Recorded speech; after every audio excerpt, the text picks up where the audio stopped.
Hi, I'm LeeAnne Moody. Welcome to my channel. You can find me at 1000faces.net. I am, after many, many years of trying to find a title for what we do, since we like to have titles for people or definitions for people, I am a multidimensional voice for higher thought. And basically, what that means is that I am an intuitive. I do channel, I do mediumship work. I have an intuitive healing practice that I've had for years and years and years. And it's finally time for me to put my voice out there and share with you what it's like to have had the experiences that I've had, and to help jumpstart those of you that are wanting to know and needing to know and dealing with some of the same things that I have dealt with without having known they were going to happen to me. That you have a platform where you can join me, and I can tell you stories about what's happened to me. You can relate to them. You can use them with your own world, in your own world, to help you, guide you. And of course, I also do sessions and readings, that kind of thing. So if you need to talk to me, you can reach out to me.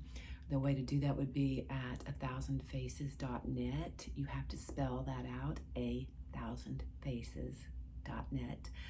And my name again is LeeAnne Moody. So I'm just really glad that you're here.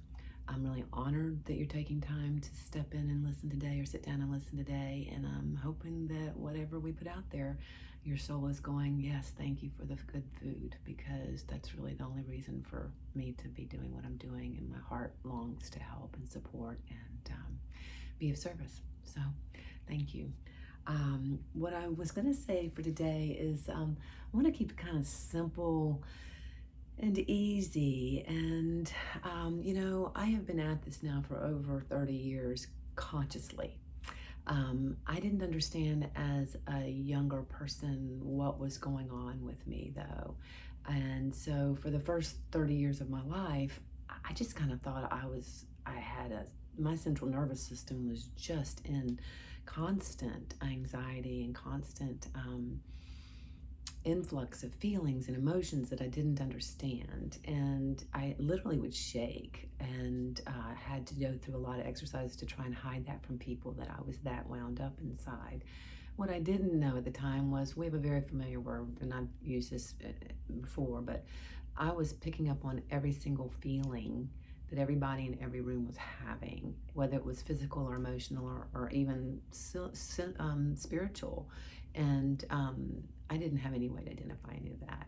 And now it's pretty common to say, oh, we're empaths, we're empaths, we're empaths. Well, we all are empaths, and we are here learning emotional intelligence. But one of the things that I have learned about being an empath is, it's one thing to be able to feel all that, but what are we doing with that? How are we growing our emotional intelligence? How are we stabilizing ourselves to understand what the reason for that is? And I firmly believe at this point, or understand now, that it's to invoke compassion for ourselves and for one another, and to allow ourselves to receive at a certain level that we didn't understand before. So I've had a couple of really wonderful conversations recently about the idea that we create realities and we want to manifest realities. But one of the things we do once we do that is we just grind it out and grind it out and grind it out in our own minds. And instead of just saying, hey, this is what it looks and feels like, what I'm thinking about makes me feel so amazing, and this is how it makes me feel, and this is what I'd like to experience, and then just letting it go and not pushing that narrative any longer, because the pushing of the narrative is actually counterintuitive to the request that we experience what we want to do next. And the manifestation process is so convoluted on so many levels for so many people. So with that said, I want to first let you know that we're going to work real hard at not working real hard this week. We're going to allow ourselves to say what we would like to experience, smile into it, and then just move on and trust that it's being handled, and also being open to paying attention when it is handled.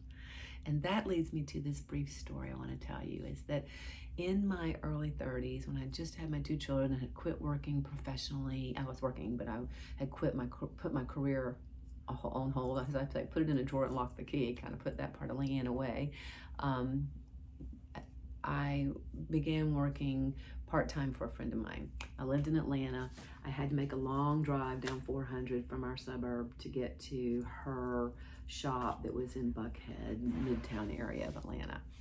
And so I was driving down what we call 400. It's a highway in Atlanta. I was headed southbound on 400, and I went through the toll booths and cut off to go down what's called Peachtree Hills.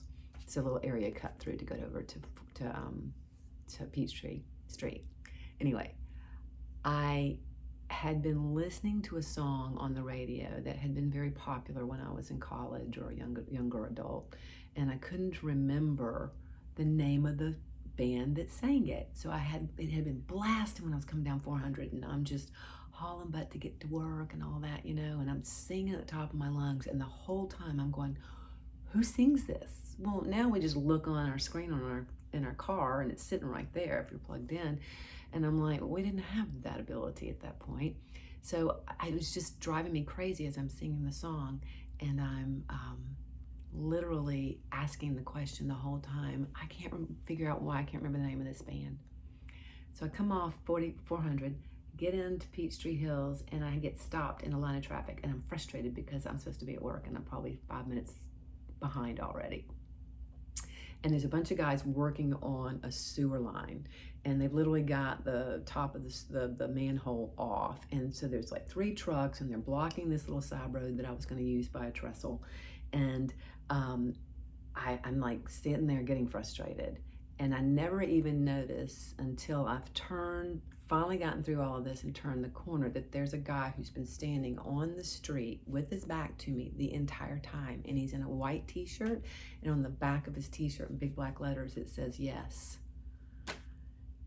And I looked in my rearview mirror, and he had been facing me the whole time when I was trying to get through the little cog in the traffic, and then he had actually turned so that now in my rearview mirror all I could see was his back again, and that's what I saw.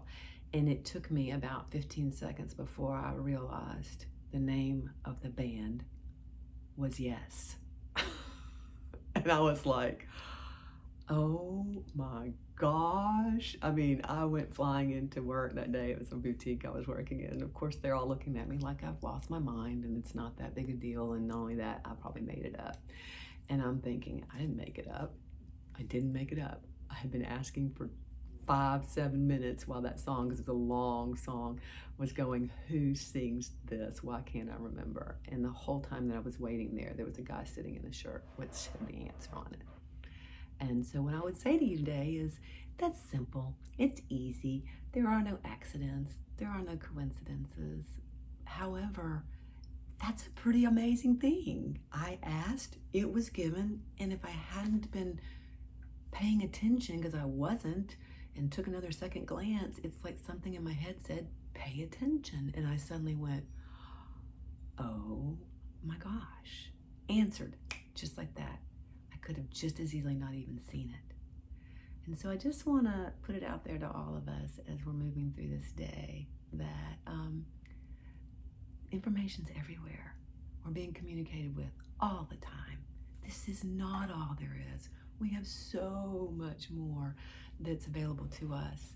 And that's what being a medium or a channel is about, is when you start to realize there's this malleable, permeable veil or line of energy between us and what goes on beyond all of this. And there really is a lot more going on beyond all of this than we're giving ourselves credit for. And quite frankly, if we move into that place of reception and allowing things to come to us and not push that narrative, it also means your heart's got to soften, your trust has got to get greater, your faith has got to be strong, and it's not about being attached to something that's woo-woo or any different than anything else. It is a set of tools that we're being given to navigate our environment, and it's about time we just start using them. We can call it magic all we want, and that's what I do. The magic's right there, and there's a whole toolbox that can help us access it, starting with softening our hearts and receiving what it is we're asking for.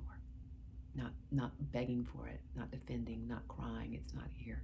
Just ask and move on, but be sure to watch when you receive it, and by all means, be sure to say thank you. So with that said, I just really appreciate your time and your energy and your focus. Again, my name is LeeAnne Moody. My website is 1000faces.net. And if you like this video, I hope that you will like it and share it and even subscribe to my YouTube channel, so that we can have more conversations and share our understandings and grow, learn, and play together, because playing together is the name of the game at this point. Well, let's have some fun.